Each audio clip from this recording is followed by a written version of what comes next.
Hey, today we wanted to talk to you about why we chose the Honda Pilot as our regular vehicle and for our microcamper. If we wanted something for just camping and road trips, we might have chosen a camper van, a Sprinter, or a truck with a slide-on camper. But if we wanted something for everyday driving, we might have just stuck with our CRV. But none of those met all of our criteria, so that's why we went with the Honda Pilot. We needed a car that could fit in an underground parking spot in the city.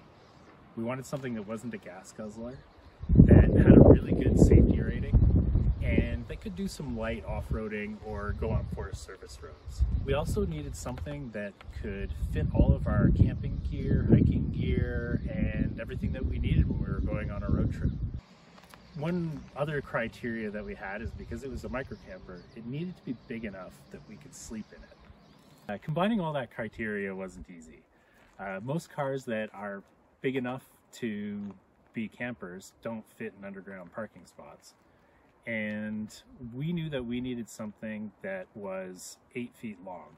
We're both under 6 feet tall, so we figured that we needed about 6 feet of length for our bed and another 2 feet for our kitchen space, which is also where we'd be storing some of the stuff that we use every day.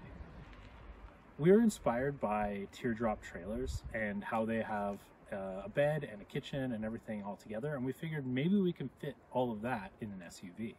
So with the 6 feet for the bed and 2 feet for the kitchen, that gave us about 8 feet that we need from the back of the driver's seat to the back of the car. We were initially drawn to the Toyota 4Runner because of its off-road capabilities, but it didn't really meet all of our criteria. It wasn't long enough for us to sleep in and have a kitchen, and so we were looking at potentially having a rooftop tent. But that doesn't really fit with anything stealth if we want to go, camp in a parking lot.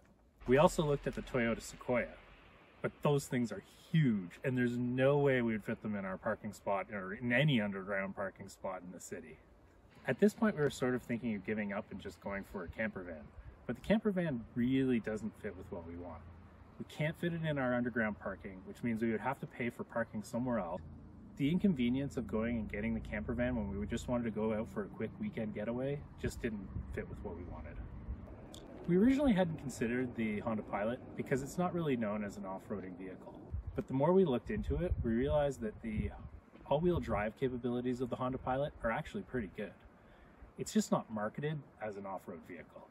Obviously, it's not in the same category as Jeeps, 4Runners, and Land Rovers, but we figured it would actually get us to 90% of the places we wanted to go.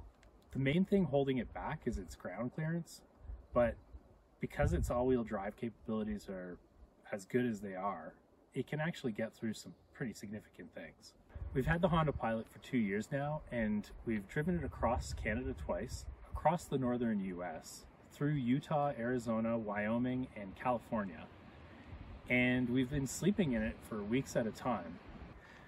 Though we gave up some of the capabilities of an off-road vehicle and some of the conveniences of a camper van, we've decided that the Honda Pilot is the best choice for our outdoor travel lifestyle.